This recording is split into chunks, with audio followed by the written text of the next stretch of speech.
Imagine walking through the bustling streets of Chicago, where every face tells a story. One cold morning, Emily Carter, a struggling flower seller, makes a seemingly small decision that catches the eye of an enigmatic stranger. Little does she know, this simple act of kindness is about to unravel a mystery that could transform her life forever. What happens when your last quarter becomes your biggest fortune? In the heart of a frost-bitten Chicago morning, Emily Carter wrapped her thin coat tighter around her shoulders. The wind off Lake Michigan was particularly merciless today, slicing through her worn clothes like icy daggers. At 23, Emily's life was far from what she had dreamed. Today, like every day, she prepared her small batch of handcrafted flowers to sell along bustling Michigan Avenue. As she set up her modest display, the crisp air wasn't the only thing that bit at her spirit. Thoughts of her younger sister and their sick mother weighed heavily on her mind. They depended on her, and today she had to make enough to at least buy some medicine. Every petal she twisted and every ribbon she tied was laced with silent hope. Hope that somehow things would get better. Emily's gaze often drifted towards the passers-by, each face lost in the morning rush. Among them, she noticed an elderly man sitting quietly on the cold sidewalk.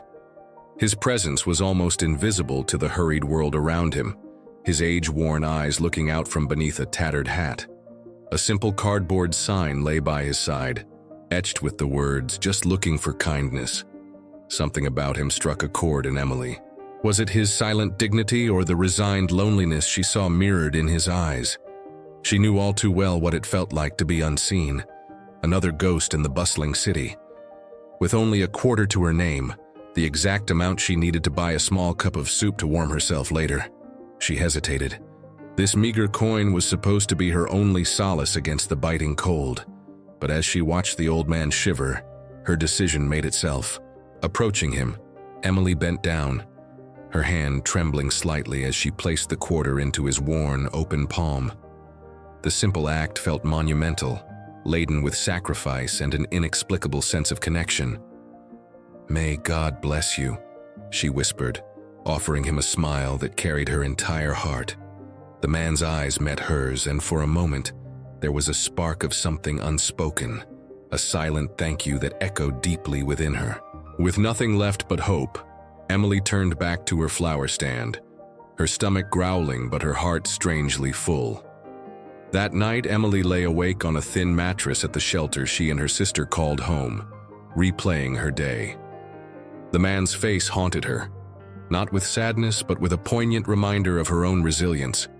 Little did she know, the morning would bring a revelation that would turn her world upside down. As dawn broke, the usual sounds of the city were pierced by an unexpected knock on the shelter's door. Two men in sharp suits waited outside. Fear gripped her initially. Had she done something wrong? But their next words shattered her reality entirely, launching her into a chapter of her life she never could have written herself. As the chilly morning air gave way to the hustle and bustle of Chicago, Emily's thoughts lingered on the previous day's encounter. Despite the emptiness of her stomach, there was a warmth in her heart that couldn't be stifled by the biting wind. She was setting up her humble flower stand when the memory of the old man's grateful eyes played through her mind, like a comforting melody. It was another harsh day, the kind where the wind seemed to whisper woes and the sun hesitated to shine.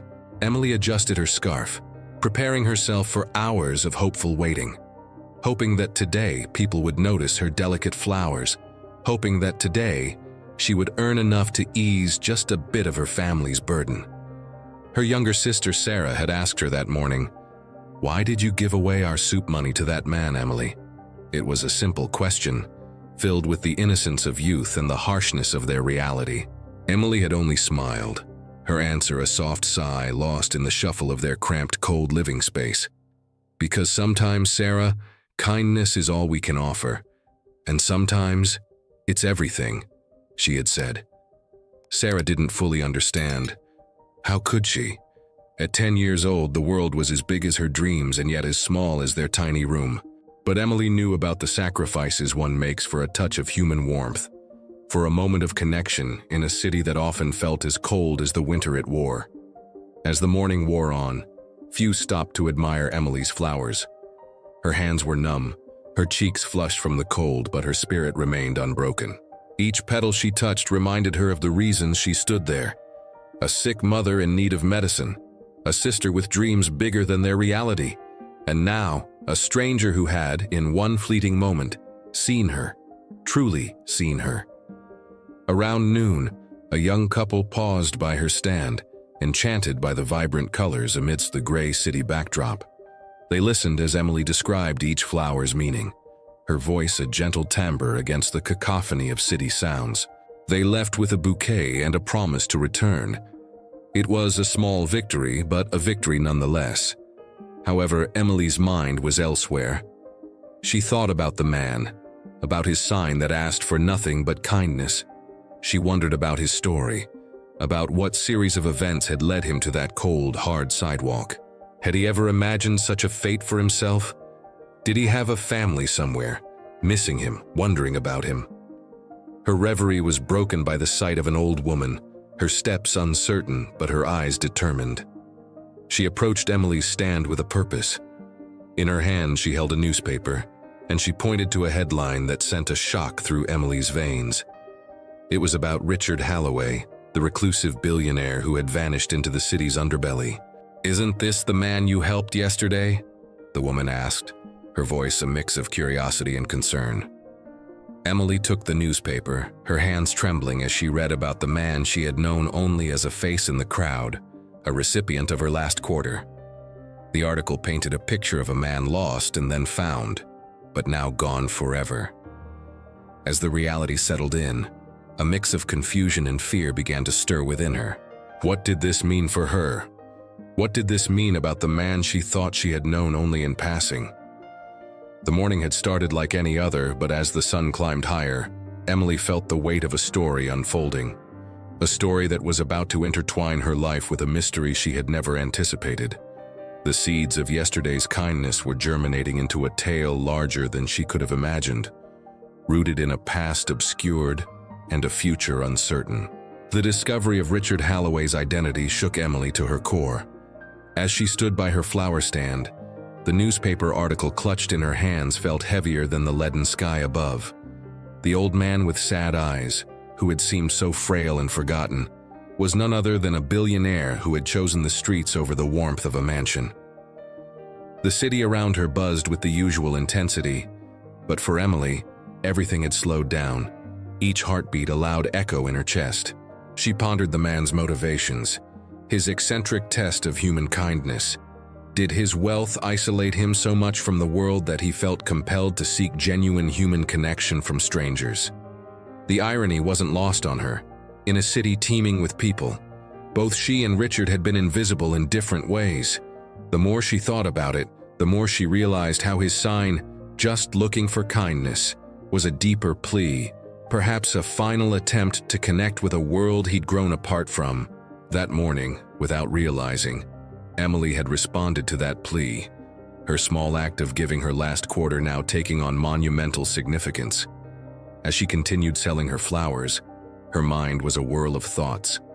The passers-by seemed to blend into one another, none sticking out, just faces in a vast sea of anonymity.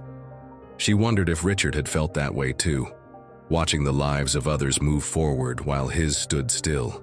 Her thoughts were interrupted by an elderly couple who stopped to admire her roses.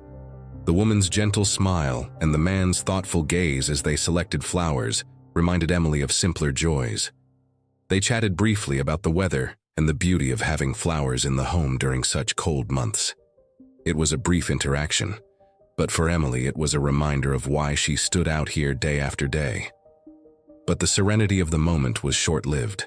The conversation with the couple had barely ended when a black sedan pulled up alongside the curb near her stand. Two men in suits stepped out, their expressions stern and purposeful. Emily's heart skipped a beat. They were clearly looking for someone.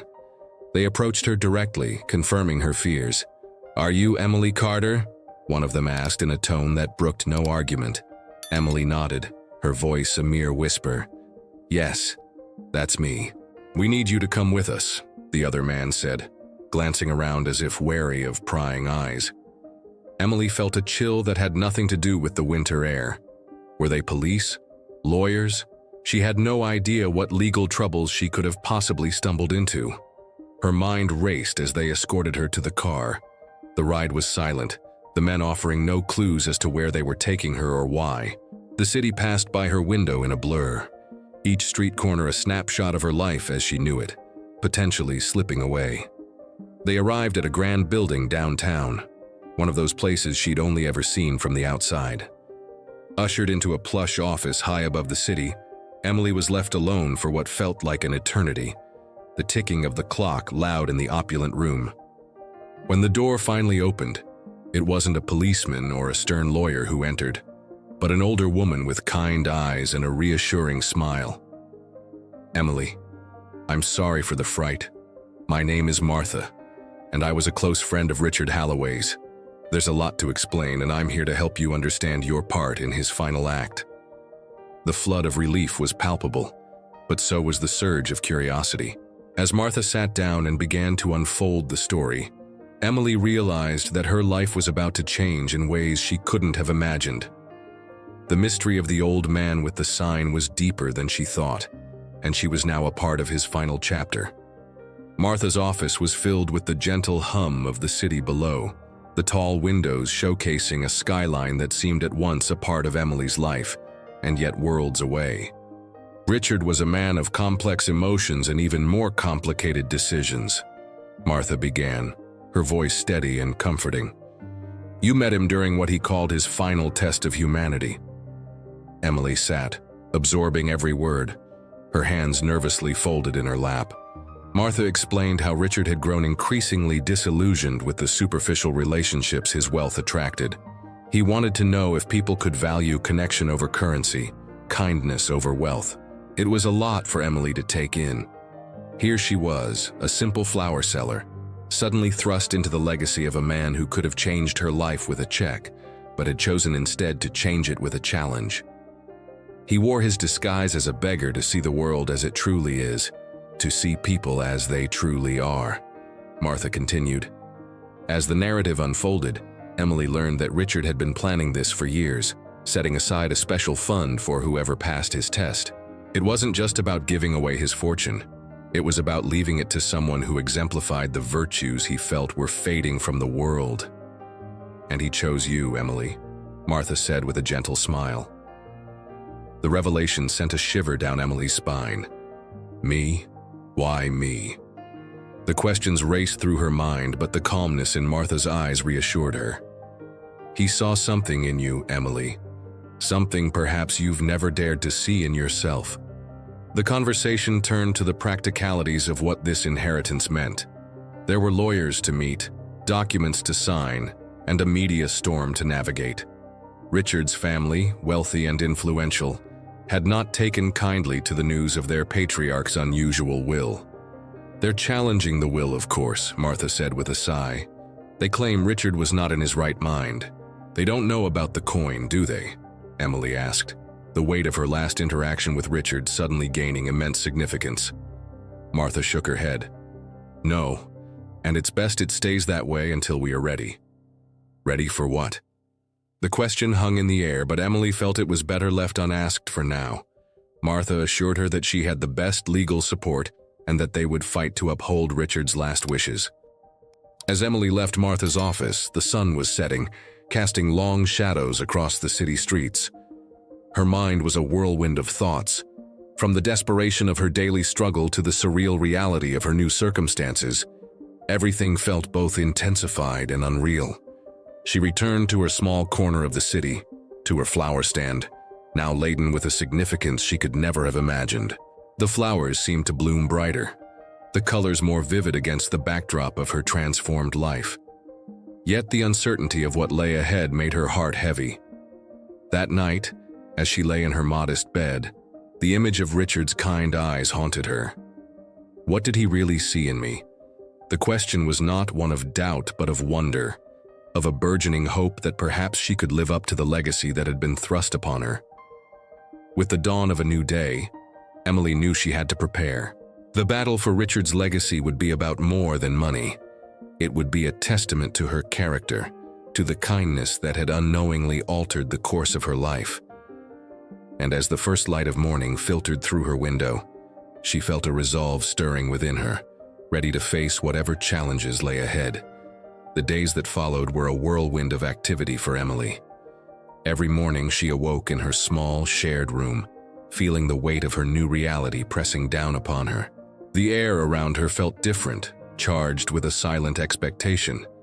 As she tied her apron and prepared her flower stand, she couldn't help but feel the eyes of the world on her, even if it was just her imagination.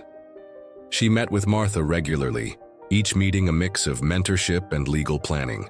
"It's important you understand everything about this process," Martha would say, handing her folders filled with legal documents and explanations.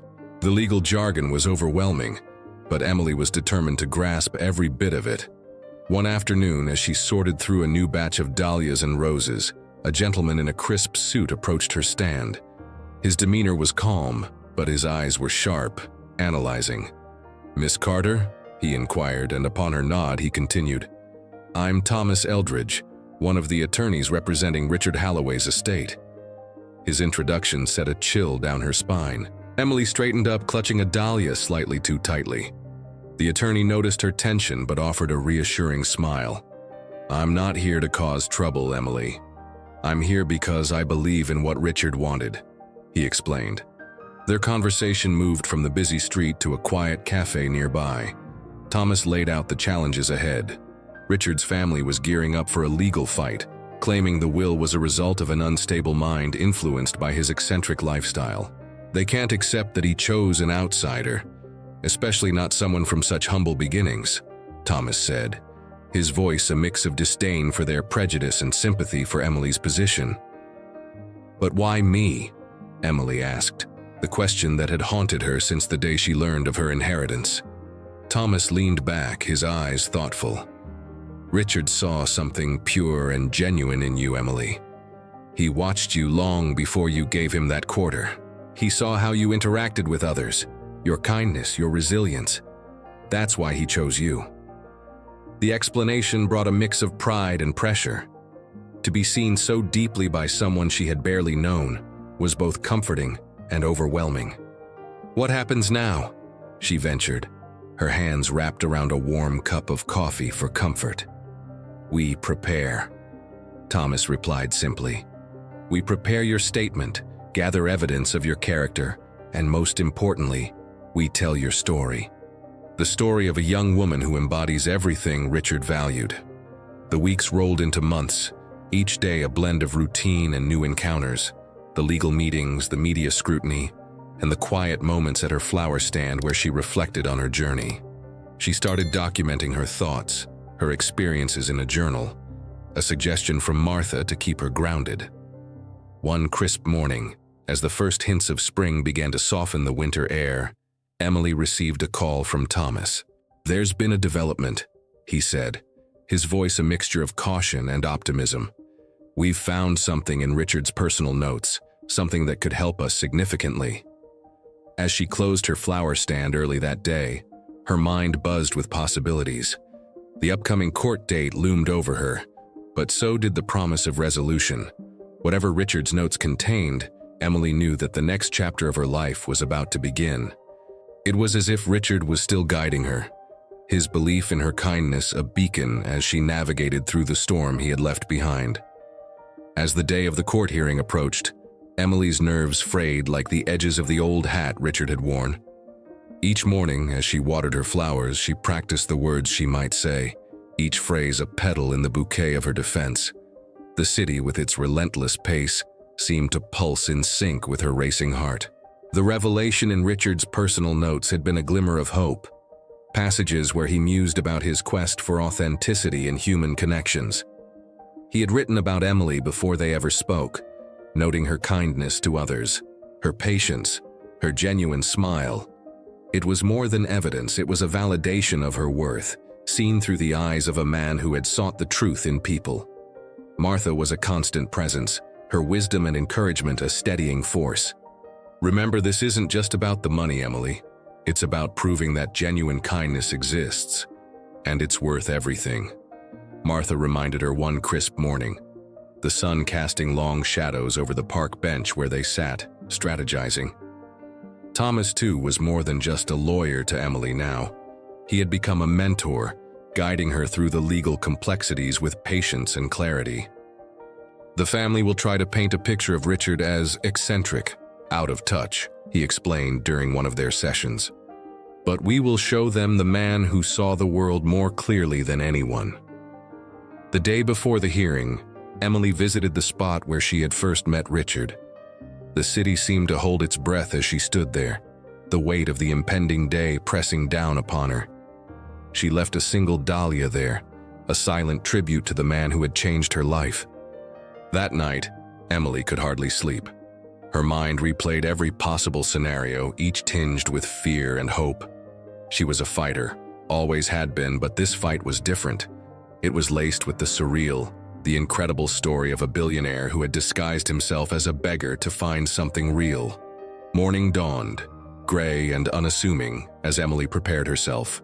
Dressed in a simple, elegant suit, chosen by Martha to symbolize her dignity, she met with Thomas and Martha outside the courthouse.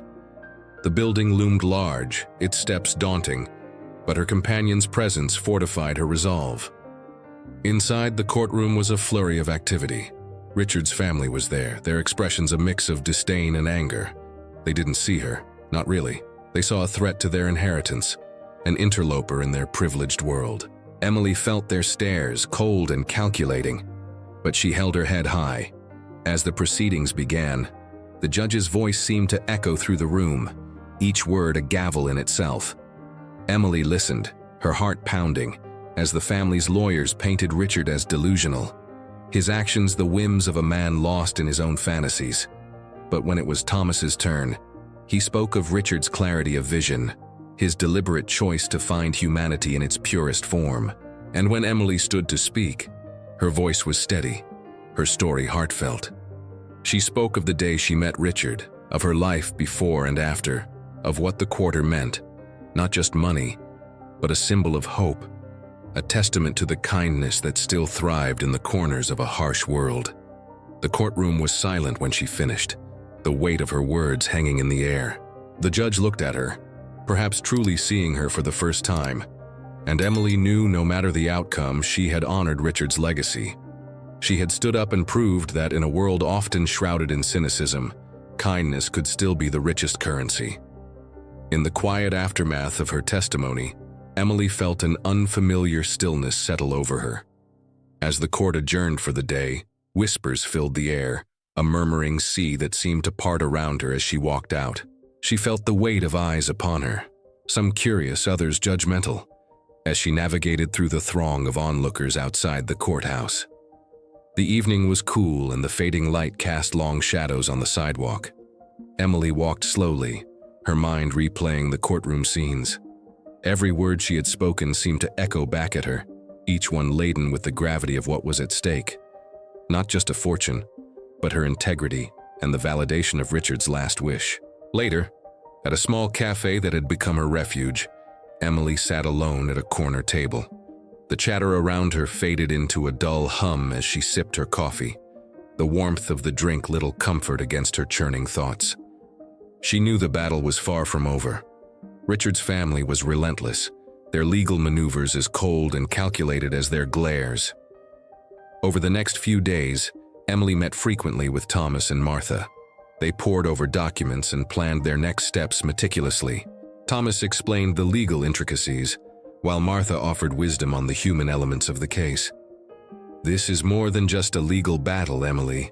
It's a fight for belief, for proving that genuine gestures of kindness can change lives," Martha reminded her gently. One morning, a letter arrived for Emily. It was from an anonymous sender, its contents a mix of warning and advice. "Be careful who you trust," it read. Emily's hands trembled slightly as she folded the letter back up. The anonymity of the message did little to shield her from the chill it sent down her spine. In the days that followed, the pressure mounted. Media outlets, having caught wind of the sensational story, began to camp outside her flower shop, their cameras and questions invasive and relentless. Emily found herself retreating more often into the quietude of her home, seeking solace in the simple act of arranging flowers, each bloom a reminder of the world's beauty amidst chaos. One afternoon, while tending to her flowers, a familiar face appeared among the sea of strangers. It was Michael, an old friend from her neighborhood. His visit was a breath of fresh air in the stifling atmosphere that had enveloped her life. "I saw you on the news," Michael began, his tone both proud and concerned. "How are you holding up, Em?" His genuine concern was a balm to her weary spirit. They talked for hours, Michael reminding her of the small community back home that supported her, believed in her. It was a poignant reminder that she wasn't alone, that her actions resonated far beyond the courtroom. As the trial date approached, Emily grew more determined. Armed with the support of her friends, the cryptic advice from the mysterious letter, and her own unwavering belief in the goodness that Richard had seen in her, she prepared to face whatever came next.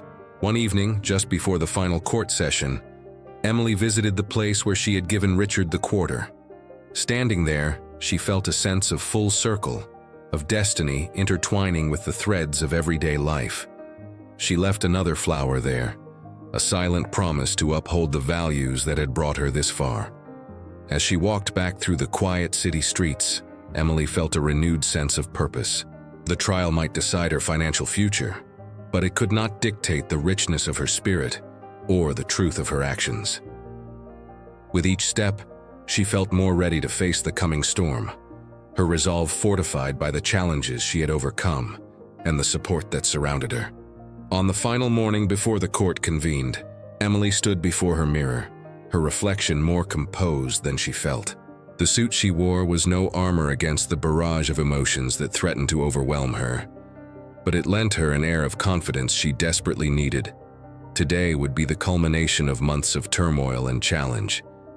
As she left her small apartment, the cool air of the early morning was a stark contrast to the heat that burned within her, a mix of nerves, determination, and a growing sense of resolve. She walked to the courthouse, each step a measured attempt to steady her thoughts. Inside the courtroom, the atmosphere was thick with anticipation. The benches were filled with an array of faces, some familiar, many not. Emily spotted Martha and Thomas already seated, their expressions a mix of professional readiness and personal concern. They offered her smiles of encouragement as she took her place. The proceedings began with the opposing counsel laying out their final arguments. They painted a picture of Richard as a man lost to whimsy, his decision to leave his fortune to a mere street vendor, a clear sign of mental instability. Their words were harsh, clinical, and devoid of any understanding of the man Emily had come to know through his writings and through Martha. When it was Thomas's turn, he stood with a calm demeanor that belied the fervor of his conviction. He spoke eloquently about the nature of legacy and the profound impact of true human connection. "This isn't just about the distribution of wealth," he argued. "It's about the essence of a man's final wish to acknowledge genuine kindness in a world often devoid of it." Emily listened, her heart pounding in her chest, as Thomas recounted the events that led to her fateful encounter with Richard. He called upon witnesses who testified to Emily's character, her selflessness, and her positive impact on the community. As the hours passed, the moment came for Emily to speak. She rose, her legs steady despite the turmoil inside her. With clear eyes and a voice that carried through the courtroom, she spoke not just to the judge or to the room, but to anyone who had ever doubted the value of simple kindness. "I didn't know Richard Holloway as a billionaire or a figure of public curiosity," she began. "I knew him as a human being who asked for nothing more than to be seen and to share a moment of genuine kindness. That day I had no material wealth to give, but what I offered was something that I believe is far more valuable." She paused, her gaze sweeping over the room, feeling every eye upon her. "This case has shown me that sometimes the world tries to measure everything in dollars and cents, but the true worth of a person's actions, the real measure of a life's impact, is something far greater and more profound." As she concluded, the room fell into a hushed silence. The judge took a long moment to consider before calling for a recess. Emily sat down, her heart still racing but her mind clear. She had spoken her truth, stood up for what she believed Richard had seen in her. The wait for the verdict was agonizing, the minutes stretching into hours. Emily, Martha, and Thomas did not speak much. Instead, they sat together in silent solidarity. When at last the judge returned to deliver the decision, the courtroom drew a collective breath. Emily held her head high, ready to accept whatever came next. Her journey, regardless of the outcome, had taught her the immeasurable value of believing in oneself and in the power of a single act of kindness. As the judge returned to the bench, the hush of the courtroom was palpable. Emily felt every eye upon her, the weight of the moment pressing down like the heavy Chicago air before a storm. Martha squeezed her hand, a small gesture of solidarity that brought a surge of comfort. The judge cleared his throat, his voice echoing solemnly through the chamber.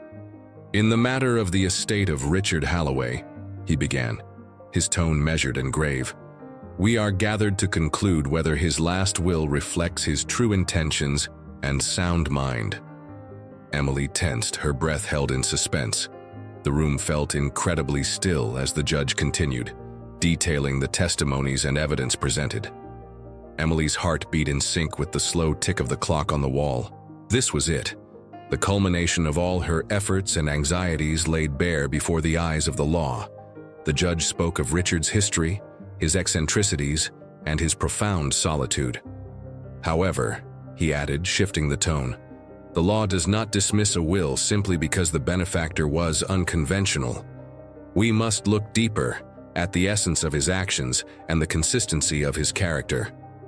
He then turned his attention directly to Emily. Miss Carter's actions on the day in question were observed by Mr. Halloway long before they ever met. His notes reflect a clear and consistent interest in her character and kindness. Emily listened, a mix of hope and fear churning within. "Furthermore," the judge continued, "the challenge presented by Mr. Halloway was not made lightly. It was his final act of assessing humanity, an act that Miss Carter unknowingly fulfilled." The judge paused, allowing the words to resonate through the courtroom. The opposing counsel shifted uncomfortably, their faces masks of controlled concern. They had argued vehemently for the invalidation of the will, citing potential mental instability and undue influence. But the narrative they painted seemed increasingly flimsy against the detailed portrait the judge was drawing of Richard's thoughtful preparations. "The essence of this case," the judge declared, "rests on whether we believe that kindness and genuine human connection can indeed be the basis for such a significant legal act as a will." He glanced down at his notes, then back up at Emily, who met his gaze with a quiet intensity. "Having reviewed all the evidence and the testimonies, I find that Richard Halloway was of sound mind when he made his will, and that Emily Carter is rightfully the sole beneficiary of his estate." The words fell like a gavel, firm and irrevocable. A murmur rippled through the room, a mix of astonishment and relief. Emily's knees felt weak with gratitude. Tears welled up in her eyes, not of sadness, but of overwhelming relief and vindication. Martha and Thomas immediately congratulated her, their faces alight with joy. As they exited the courtroom, the press swarmed around Emily, their cameras flashing and questions flying. Amid the chaos, Emily felt a profound sense of peace. She had stood up for Richard's belief in her, and in doing so, she had proven something vital about the nature of humanity. Her journey had transformed from a quest for survival to a testament to the power of a simple act of kindness. This was not just a victory in court, but a reaffirmation of her values and of the impact one person could make. As Emily stepped out of the courthouse, a free and vindicated woman, the crisp Chicago air felt fresher, almost celebratory as it brushed against her face. The relentless swarm of reporters and flashing cameras could not diminish the profound sense of relief and accomplishment that enveloped her. With Martha and Thomas by her side, she navigated through the crowd, her heart swelling with a newfound confidence. Once back at her small apartment, the reality of her victory began to truly sink in. The walls that had once felt like barriers to her dreams now seemed to echo back possibilities and promises of a brighter future. She sat down at her modest kitchen table, the stack of Richard's journals in front of her. a treasure trove of thoughts and reflections from a man who had changed her life. In the quiet solitude of her home, Emily opened one of the journals, the pages crackling with age. Richard's handwriting, once strange and unknown to her, now brought a comforting familiarity.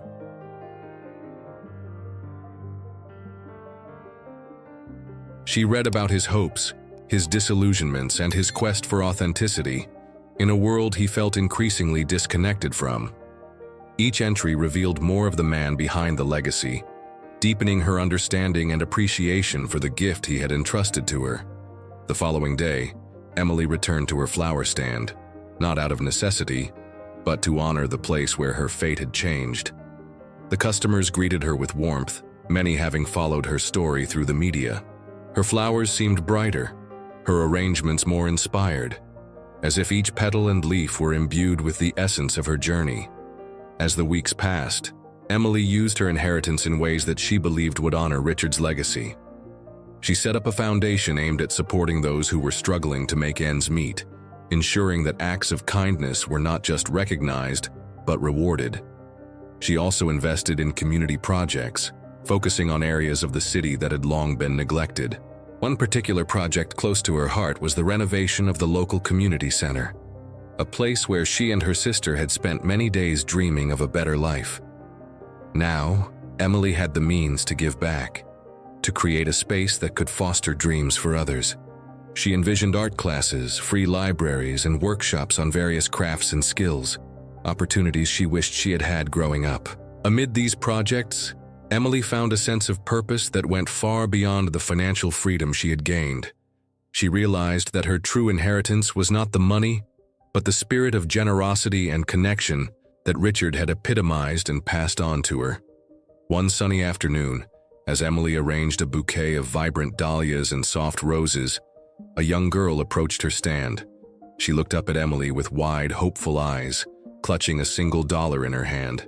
"Could I buy a flower for my mom?" she asked shyly. Emily smiled, her heart full, remembering her own beginnings. "You can have one for free," she said, handing the girl the most beautiful rose from her stand. The girl's delighted smile was a vivid reminder of the impact of simple acts of kindness. As she watched the girl run back to her mother, Emily felt a profound connection to Richard once again. In that moment, she knew that her journey had come full circle, not just in receiving but in giving, not just in surviving but in thriving. Emily's days continued to be filled with the routine of her flower shop, but now each arrangement was a testament to a life transformed by kindness. She often thought of Richard, grateful for the mysterious paths that had brought them together and the legacy that now flourished in her care.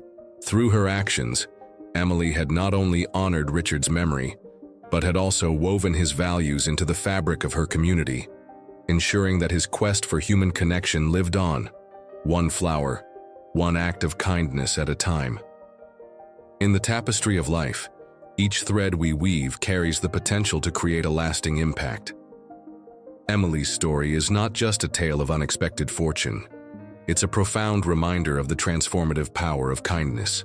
As she continues to enrich her community, honoring the legacy of a man who believed in the goodness of strangers, we're prompted to ask ourselves, what kind of legacy do we wish to leave behind? How can we embody the change we desire to see in the world? As you reflect on Emily's journey from a simple flower seller to a guardian of generosity, consider the ways you can make a difference, even in the smallest acts. Could your next act of kindness ripple out to touch the lives of others in ways you might never fully know?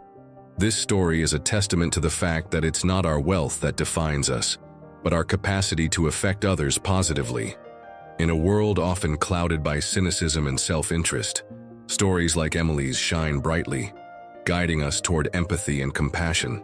I invite you to subscribe to our channel and activate the notifications to continue exploring powerful stories that inspire change and provoke thought. Your engagement helps us to bring more of these narratives to light, stories that not only entertain, but also challenge us to grow. Lastly, if you're inspired by Emily's story and wish to see more like it, please click on the video appearing on the screen now.